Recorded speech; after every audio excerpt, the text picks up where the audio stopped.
የእግዚአብሔር ቅዱስ ቤተሰቦች፣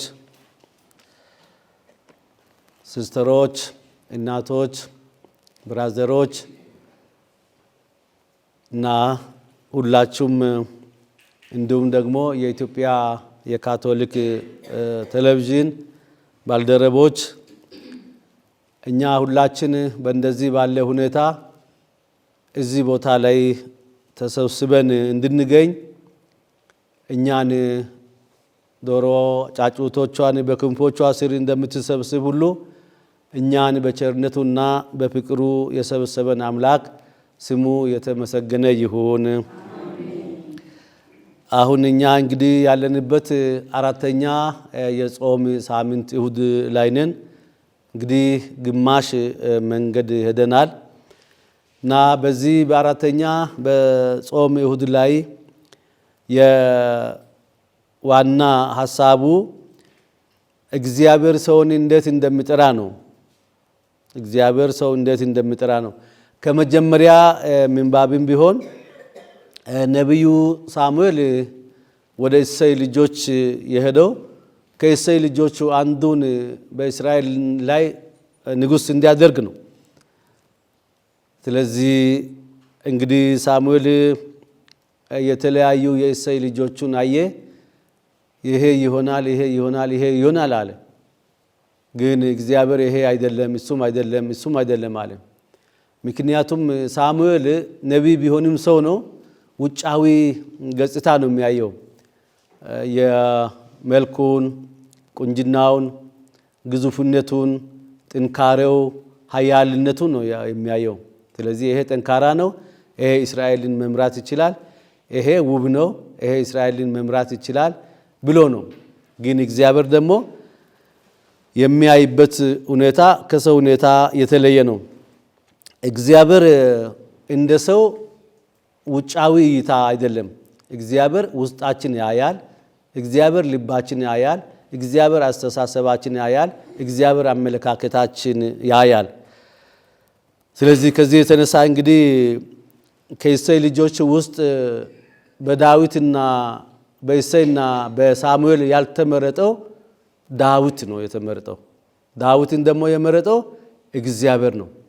ዳዊት የት ነበረ? ዳዊት እረኛ ነበረ፣ ከበጎቹ ጋር ነበረ፣ ከልጆቹም የመጨረሻ ልጅ ነበረና ጠባቂ ነበረ። ስለዚህ ከበግ ጠባቂነት የእስራኤል ሕዝብ ጠባቂ እንዲሆን እግዚአብሔር በሳሙኤል አማካይነት ዳዊትን ቀባው። ስለዚህ ይሄ እግዚአብሔር ሰውን ልጅ እንዴት እንደሚመርጥ የሚያሳይ ነው። ስለዚህ የእግዚአብሔር እይታ፣ የእግዚአብሔር ምርጫ በጉልበትም አይደለም፣ በውጫዊ ገጽታም አይደለም። የእግዚአብሔር ምርጫ በልብ ነው። ስለዚህ 40 ጾም ጊዜ ላይ ስንገኝ 40 ጾም እንግዲህ ውጫዊ ታይታ ብቻ አይደለም። ውጫዊ ታይታ ሳይሆን እግዚአብሔር በ40 ጾም ጊዜ ከኛ የሚፈልገው ልባችን ነው። እኛ በዚህ በ40 ጾም ጊዜ እንጾማለን፣ እንጸልያለን፣ ቤተክርስቲያን እንመጣለን፣ አንዳንድ ተጋድሎችን እናደርጋለን። እግዚአብሔር ግን እኛን የሚጠይቀን በልባችሁ ምን አይነት አመለካከት አላችሁ? በውስጣችሁ ምን አይነት አመለካከት አላችሁ? ልባችሁ ምን ይመስላል ይላል። ስለዚህ እኛ በልባችን ቂም ይዘን፣ በልባችን ተንኮል ይዘን፣ በልባችን መጥፎ ነገሮችን ሁሉ ይዘን ፍቅር ከሌለ፣ ሰላም ከሌለ፣ አንድነት ከሌለ፣ አንዱ አንዱን የሚንቅ ከሆነ ያን ይዘን ምግብ መጾም፣ ቤተክርስቲያን መምጣት፣ መጸለይ ዋጋ የለም። እግዚአብሔር ደግሞ እንደዚህ አይነት አይፈልግም። መዝሙር ዳዊት ላይ እኛ እንዳየነው እኔ በጨለማ ባህር ውስጥ ብጓዝም እግዚአብሔር ከኔ ጋር ስላለ እኔ ብቸኛ አይደለም ይላል። ከእግዚአብሔር ጋር ያለ ሰው ብቸኛ አይደለም። እግዚአብሔርን ጌታ ያደረገ፣ እግዚአብሔርን አምላክ ያደረገ በጨለማ ውስጥ ቢገኝም እግዚአብሔር ከእርሱ ጋር ስላለ የሚያስፈራ አይደለም።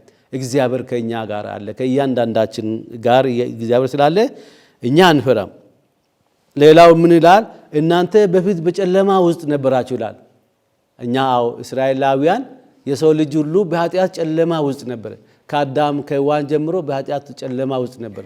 ከኃጢአት ጨለማ ከኃጢአት አዝቅት እኛን ወደ ብርሃን ያመጣው ክርስቶስ ራሱ ነው። የኛን ሥጋ ለብሶ እንደኛ አንድ ሆኖ ተወልዶ እኛን ወደዚህ ወደ ብርሃን ያመጣው ክርስቶስ ነው። ስለዚህ ክርስቶስ የዓለም ብርሃን ነው፣ የእያንዳንዳችን ብርሃን ነው። ስለዚህ ክርስቶስ በቃሉ እኔ ብርሃን፣ ሕይወት፣ መንገድ ነኝ ይላል። ስለዚህ ክርስቶስ የእያንዳንዳችን ብርሃን ነው። እኛ እንግዲህ የብርሃን ልጆች ነን። እግዚአብሔር ክርስቶስ ብርሃን ከሆነ እኛ የብርሃን ልጆች ነን። ብርሃን ልጆች የምንሆነው እንዴት ነው? ኃጢአትን በመጥላት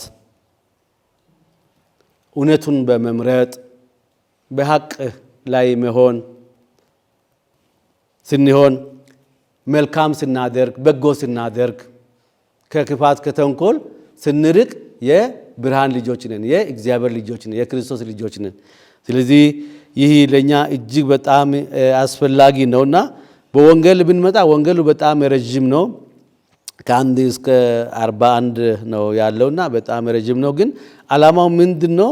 እግዚአብሔር በሲወለድ ጀምሮ አይነ ስውር የነበረውን ልጅ የማየት ብርሃን እንደሰጠ እግዚአብሔር ኢየሱስ ክርስቶስ።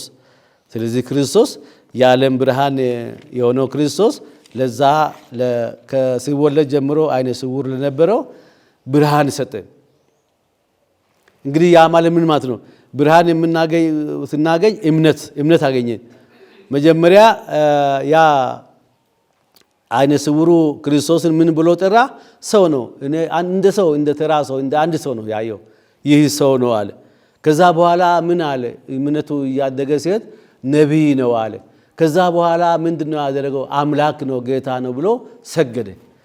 ስለዚህ በዚህ ጾም ጊዜ እኛ ከጌታ ጋር የምንገናኘው ከእግዚአብሔር ጋር የምንገናኘው ቀስ በቀስ ነው፣ ጉዞ ነው፣ እርምጃ ነው፣ መንገዳችን ነው፣ የህይወታችን የመንገዳችን ህይወታችን ጉዞ ነው። ስለዚህ በዚህ ሰዓት እኛ እንደ አይነ ስውሩ ሰው ነን።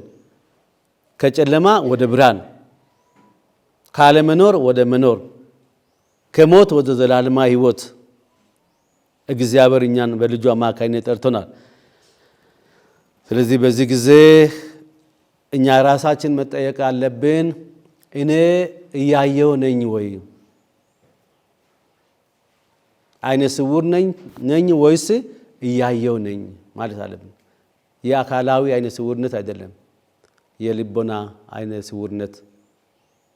ስለዚህ ከዚህ ከልቦና አይነ ስውርነት እግዚአብሔር እኛን እንዲፈውሰን እኛም እንደ ዛ ወጣት ልጅ ወደ ክርስቶስ መተን ቃሉን ሰምተን ተፈውሰን ድነን እንድንሄድ እግዚአብሔር በጸጋው ይርዳን። ለተሰንበቱን ለኛ የተባረከና የተቀደሰ ያድርግልን።